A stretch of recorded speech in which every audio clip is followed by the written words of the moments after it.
It is such an honor to deliver this year's commencement address to the University of Southern California's graduating class of 2017.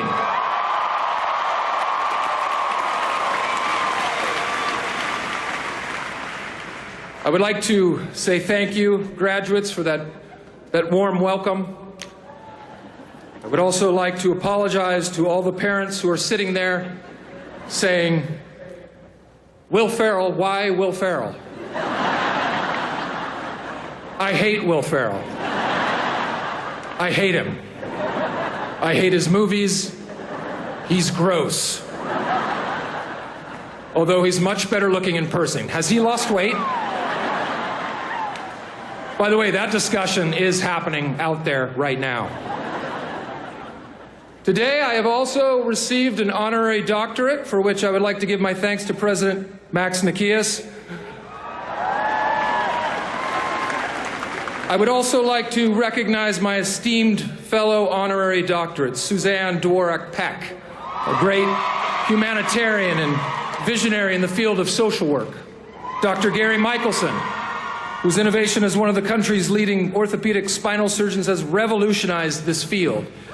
Mark Ridley Thomas, a pillar of local and state government for over 25 years. David Ho, whose work in AIDS research led him to be Time Magazine's Man of the Year for 1996. And one of the great actors of our time, Academy Award-winning actress Dame Helen Mirren. And then there's me, Will Ferrell, whose achievements include running naked through the city of Montrose in Old School.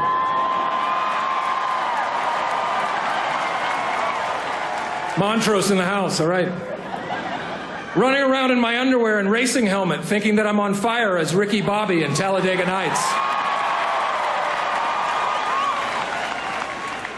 Running around in elf tights, eating gum off the ground. And playing cowbell.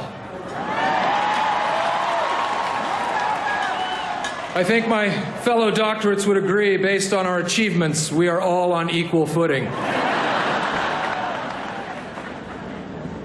I want the university to know that I do not take this prestigious honor lightly. I've already instructed my wife and my children from this point on, they have to address me as Dr. Ferrell. There will be no exceptions, especially at our children's various school functions and when opening Christmas presents. Yay, we got the new Xbox. Thank you, Dad. I mean, Dr. Ferrell. I've been informed that I can now perform minimally invasive surgery at any time or any place, even if people don't want it. In fact, I am legally obligated to perform minor surgery at the end of today's ceremonies, or my doctor's degree will be revoked. So if anyone has a sore tooth that needs to be removed or wants hernia surgery, please meet me at the surgery center. By surgery center, I mean a windowless van I have parked over by the Coliseum. The next time I'm flying and they ask if there's a doctor on board, I can now confidently leap to my feet and scream, "I'm a doctor. What can I do?" Yes, no problem. I can absolutely deliver that baby. Hopefully it will be on United Airlines.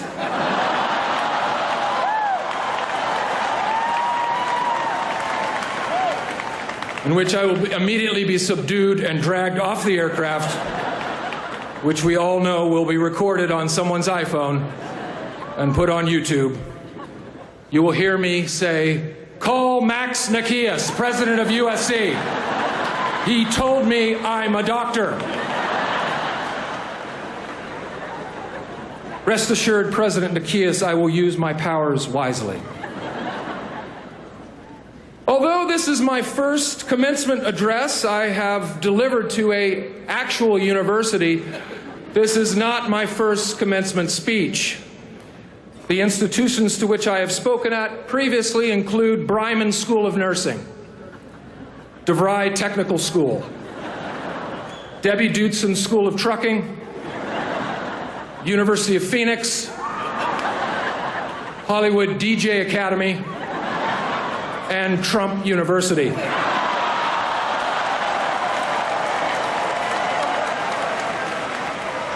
I'm still waiting to get paid from Trump University. In fact, it turns out I owe Trump University money for the honor to speak at Trump University.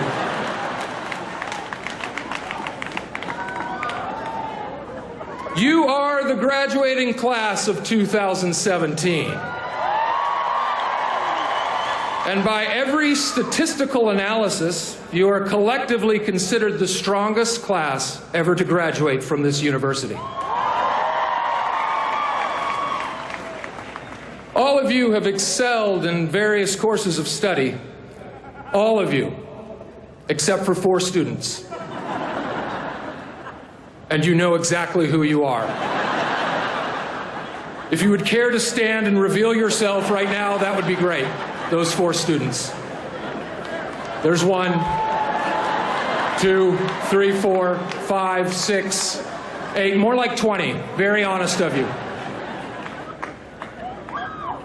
It is incredibly surreal, one might even say unbelievable, that I get to deliver this address to you. As a freshman in the fall of 1986, if you were to come up to me and say that in the year 2017, you, Will Ferrell, will be delivering the commencement address for USC, I would have hugged you with tears in my eyes. I then would have asked this person from the future, does that mean I graduated? Yes, you did, says the person from the future. What else can you tell me about the future? Future person turns to me and says, I can tell you that you will become one of the most famous alumni of this university.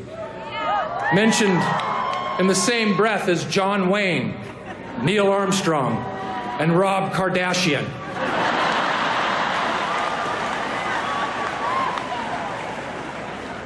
You will be referenced in rap songs from Kanye West to Lil Wayne to Drake. Nas will say, get me real bonkers like Will Ferrell on cat tranquilizer. Is that it, I would ask?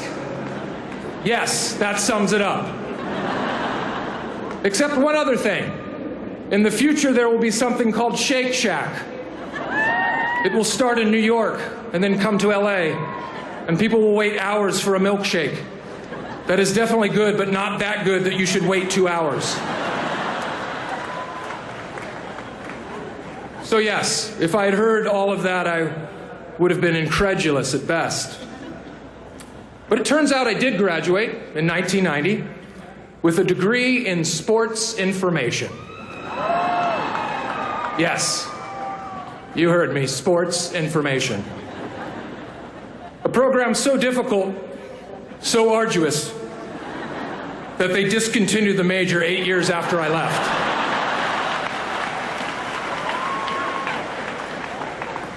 Those of us with sports information degrees are an elite group.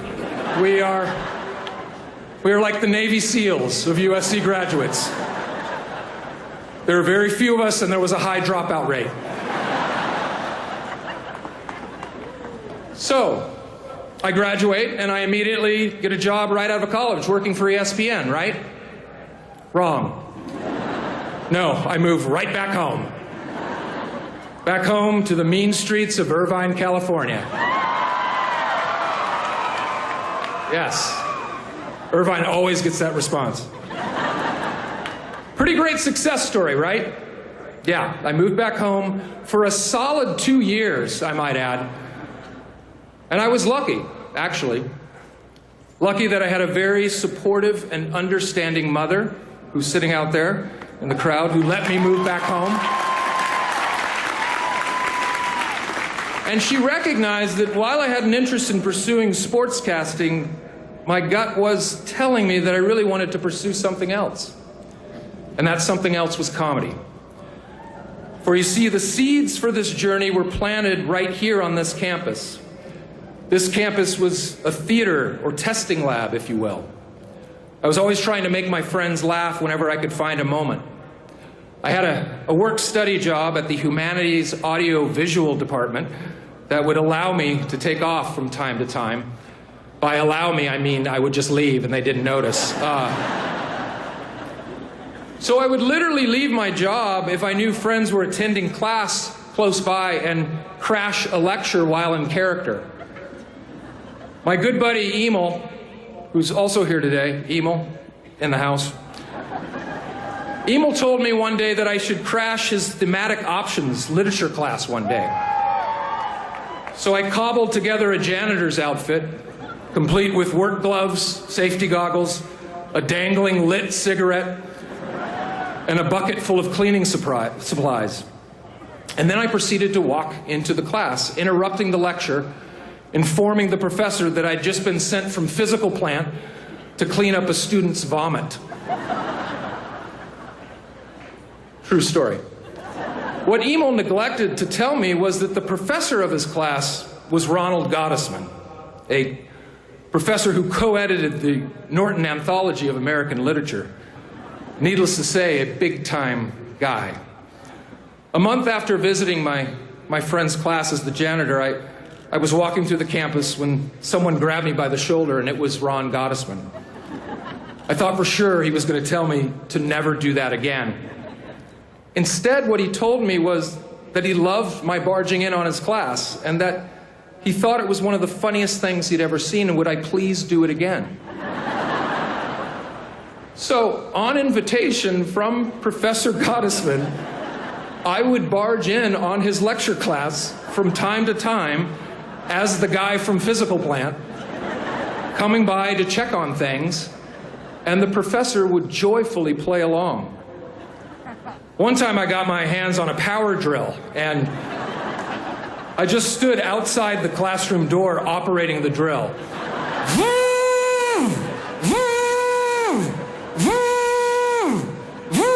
For a good minute. Unbeknownst to me, Professor Gottesman was wondering aloud to his class, I wonder if we're about to get a visit from our physical plant guy. I then walked in as if on cue, and the whole class erupted in laughter. After leaving, Professor Gottesman then weaved the surprise visit into his lecture on Walt Whitman and the leaves of grass. Moments like these encouraged me to think that maybe I was funny to whole groups of people who didn't know me. And this wonderful professor had no idea how his encouragement of me to come and interrupt his class, no less, was enough to give myself permission to be silly and weird. My senior year, I would discover a comedy and improv troupe called the Groundlings, located on Melrose Avenue. This was the theater company in school that gave the starts to Lorraine Newman, Phil Hartman, John Lovitz, Pee Wee Herman, Conan O'Brien, Lisa Kudrow, to name a few. Later, it would become my home, where I would meet the likes of Chris Kattan, Sherry O'Terry, Anna Gasteyer, Chris Parnell, Maya Rudolph, Will Forte, and Kristen Wiig. I went to one of their shows during the spring semester of my senior year, and in fact, got pulled up on stage during an audience participation sketch. I was so afraid and awestruck at what the actors were doing that I didn't utter a word. And even in this moment of abject fear and total failure, I found it to be thrilling to be on that stage. I then knew I wanted to be a comedic actor. So starting in the fall of 1991, for the next 3.5 years, I was taking classes and performing in various shows at the Groundlings and around Los Angeles.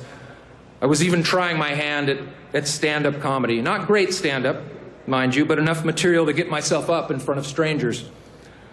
I would work the phones to invite all my SC friends to places like Nino's Italian restaurant in Long Beach, the San Juan Depot in San Juan Capistrano, and the Cannery in Newport Beach. And those members of my Trojan family would always show up. My stand-up act was based mostly on material derived from watching old episodes of Star Trek. My opening joke was to sing the opening theme to Star Trek.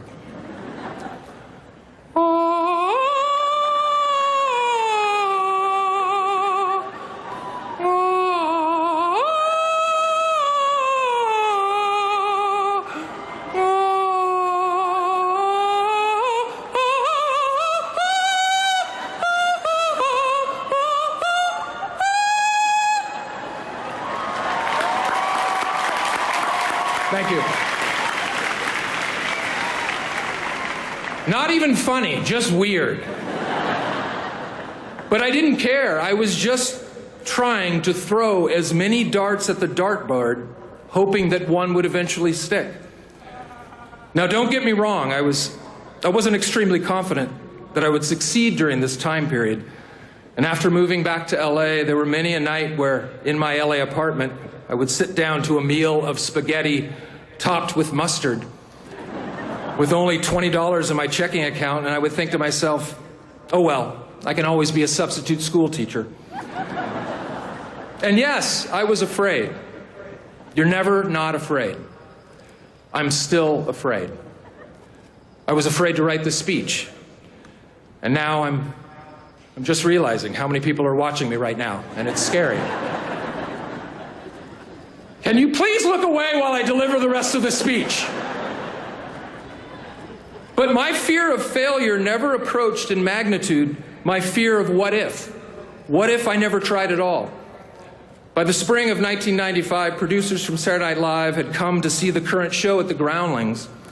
After 2 harrowing auditions and 2 meetings with executive producer Lorne Michaels, which all took place over the course of 6 weeks, I got the word. I was hired to the cast of Saturday Night Live for the 95-96 season.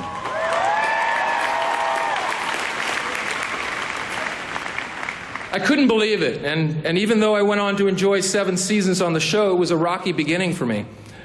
After my first show, one review referred to me as the most annoying newcomer of the new cast.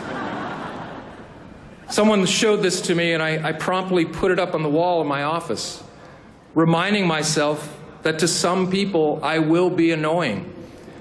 Some people will not think I'm funny, and that's okay. One woman wrote to me and said she hated my portrayal of George W. Bush. It was mean-spirited, not funny, and besides, you have a fat face. I wrote her back. And I said, I appreciate your letter, and she was entitled to her opinion, but that my job as a comedian, especially on a show like Saturday Night Live, was to hold up a mirror to our political leaders and engage from time to time in satirical reflection.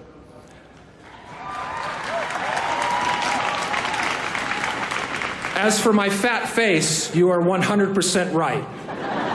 I'm trying to work on that.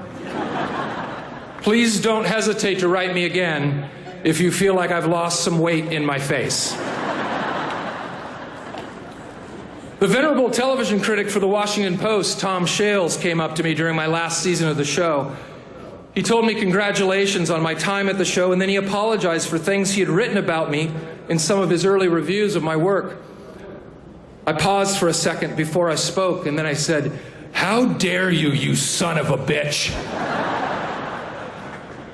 I could tell this startled him, and then I told him I was kidding, and that I'd never read any of his reviews.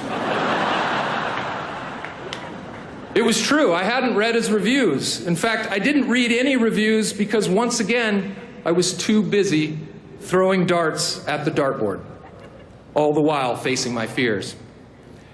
Even as I left SNL, none of the studios were willing to take a chance on me as a comedy star. It took us 3 years of shopping Anchorman around before anyone would make it. When I left SNL, all I really had was a movie called Old School that wouldn't be released for another year, and a subpar script that needed a huge rewrite about a man raised by elves at the North Pole. Even now, I still lose out on parts that I want so desperately.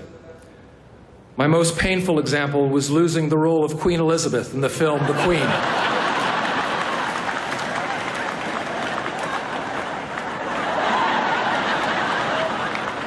Apparently, it came down to 2 actors, myself and Helen Mirren. The rest is history. Dame Helen Mirren, you stole my Oscar!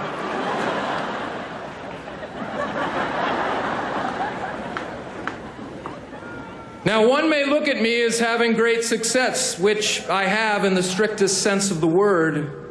And don't get me wrong, I love what I do, and I feel so fortunate to get to entertain people. But to me, My definition of success is my 16-and-a-half-year marriage to my beautiful and talented wife, Vivica. Success are my 3 amazing sons, Magnus, 13, Matthias, 10, and Axel, age 7. Right there. Stand up, guys. Take a bow. There you go.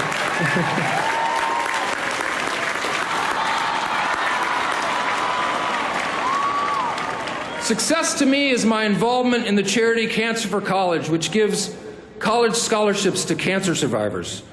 Started by my great friend and SC alum Craig Pollard, a 2-time cancer survivor himself, who thought of the charity while we were fraternity brothers at the Delt House up on West Adams.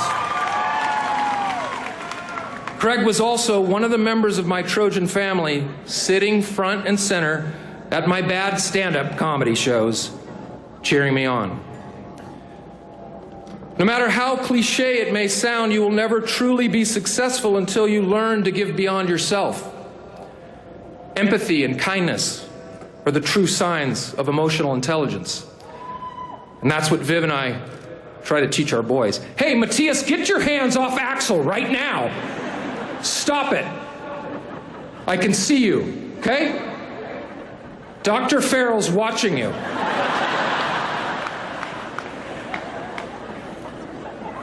To those of you graduates sitting out there who have a pretty good idea of what you'd like to do with your life, congratulations. For many of you who maybe don't have it all figured out, it's okay. That's the same chair that I sat in. Enjoy the process of your search without succumbing to the pressure of the result. Trust your gut. Keep throwing darts at the dartboard. Don't listen to the critics, and you will figure it out.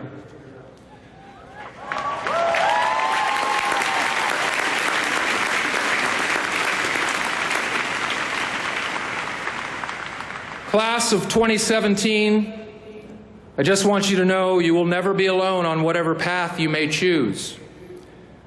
If you do have a moment where you feel a little down, just think of the support you have from this great Trojan family. And imagine me.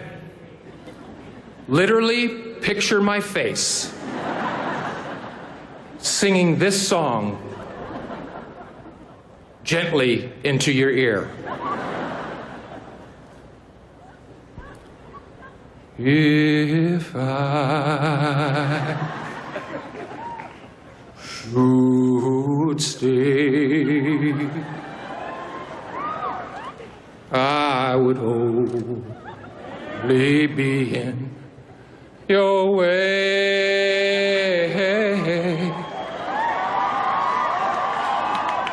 So I'll go, but I know I'll think of you every step of the way. And I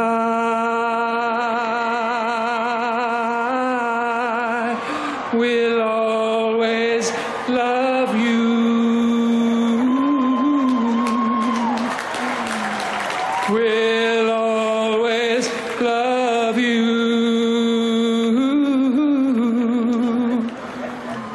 Will always love you. Class of 2017.